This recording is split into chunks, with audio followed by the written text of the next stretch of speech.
Հարգելի արմավիրցիներ, ուրախ եմ ձեզ ողջունել իմ հարազատ մարզում։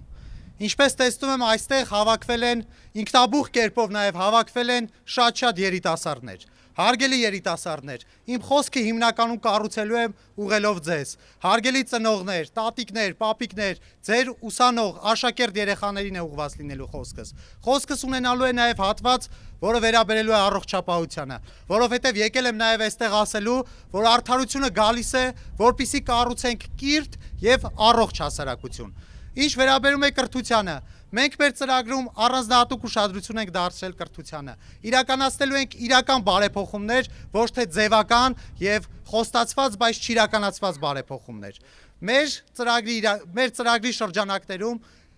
երբ գանք իշխանության, փոխելու ենք բարձրագույն կրթության որակը։ Բարձրագույն կրթությունը մեր երկրում ցավոք դարձել է տեսական գիտելիքներ փոխանցելու ինչ-որ վայր, որտեղ միջև չվճարես ուսման վարձը, քեզ հնարավորություն չեն տալու շարունակես սովորել համալսարանում։ Մեր ծրագրի համաձայն բարձրագույն կրթությունը Հայաստանում, Հայաստանի Հանրապետության բոլոր քաղաքացիների համար դառնալու է անվճար։ Մենք դա ապահովելու ենք։ Բոլոր պետական բուհերում կրթությունը լինելու է անվճար։ Մասնավոր բուհերում սովորող ուսանողների համար գործելու է այնպիսի համակարգ, համաձայն որ իրենք ստանալու են վարկեր շատ ցածր տոկոսադրույքներով, որից հետո այդ գումարները վճարելու են իրենց սովորելուց հետո, այսինքն ավարտելու են համալսարանը եւ զուգահեռ չեն աշխատելու, որտեղ շատ ուսանողներ մեր օրերում ստիպված աշխատում են, դրանից տուժում է ուսման որակը, կրթության որակը եւ աշխատում են, որպեսզի ուսման վարձ վճարեն, որովհետեւ եթե հիմա չվճարեն, իրենց թույլ չեն տա մասնակցել քննությունների, եթե չվճարեն, իրենց թույլ չեն տա դառնալ այդ համալսարանի շրջանավարտ։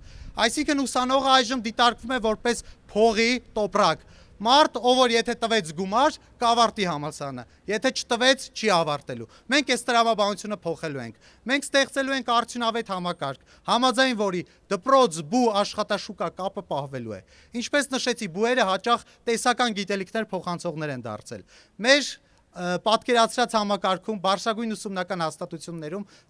ստանալու է ուսանողը ոչ միայն տեսական, այլ նաև գործնական, պրակտիկ գիտելիքներ։ 11 տարի սովորելով պարտադիր կերպով դպրոցում, վերջին 1 տարին ինքը գնալու է բուհեր, ծանոթանալու է այն բուհի, այն ֆակուլտետի հետ, որտեղ ինքը գնալու է, այսինքն կատարելու է ճիշտ մասնագիտական կողմնորոշում, հասկանալու է արդեն 12-րդ դասանում, թե ինչ բուհ է գնալու, ինչ ֆակուլտետ է գնալու։ Բուհում սովորելու տարիներին կապը աշխատաշուկայի հետ լինելու է շատ ուժեղ։ Անընդհատ պրակտիկաներով փորձելու ենք ոչ միայն տեսական գիտելիքներ փոխանցել, բուհերը փոխանցելու են ոչ միայն տեսական գիտելիքներ, այլ նաև պրակտիկ։ Աշխատաշուկայում գործատուն իմանալու է, թե բուհը ավարտածը իր մոտ ինչ գիտելիքներով է գալու, պրոֆեսիոնալ ինչ մակարդակով է գալու եւ ինչպես է միանգամից ինտեգրվելու աշխատաշուկայում։ Հաճախ ունենում ենք դեպքեր, երբ որ ավարտում ենք համալսարանները, գումարը տալիս ենք, վերցնում ենք դիպլոմ, բայց այդ դիպլոմները հետո չգիտենք ինչպես օգտագործել։ Որ գործատուի մոտ գնանք, որ մեզ աշխատանք տան։ Ասում են փորձ չունեք, դուք փորձառու չեք,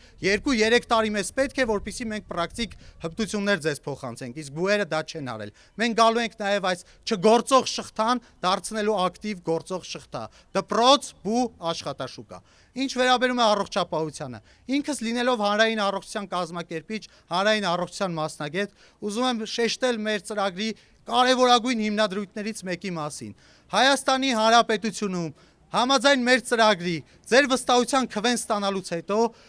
առողջության ապահովագրությունը լինելու է համընդհանուր եւ բոլորի համար, Հայաստանի Հանրապետության բոլոր քաղաքացիների համար։ Այժմ գիտեք, ձևական կերպով էլի մցրել են ընտրակաշառքի յուրովի ձև, որով ընտրություններից առաջ մեր քաղաքացիների քվեն են փորձում ստանալ, որպես նոր ընտրակաշառք, ասում են, որ եթե 200,000 դրամ ավել աշխատավարձ ունես, կստանաս համընդհանուր ապահովագրություն առողջության։ Եթե թոշակառու ես, կստանաս, իսկ ուր մնացին մյուս 2 միլիոնը։ Սա վերաբերում է 1 միլիոն մարդու, իսկ մյուս 2 միլիոնը երիտասարդները պատերազմի ժամանակ հաշմանդամ դարձած շատ երիտասարդներ գնում են հիվանդանոցներ, պոլիկլինիկաներ, ընկնում են բյուրոկրատական քաշքշուկների մեջ, որ ստանան իրենց հասանելի բուժօգնությունը եւ առողջապահությունը։ Մենք սա դարձնելու ենք համընդհանուր անվճար բոլորի համար։ Մեր ծրագրի Հաջորդ կարևորագույն դրույթը վերաբերում է շատ սիրելի բուժաշխատողներին եւ ուսումնական հաստատությունների աշխատողներին։ Շատ բողոքներ ենք ստանում նրանցից, որ իրանք զբաղված են վարչարարական աշխատանքով,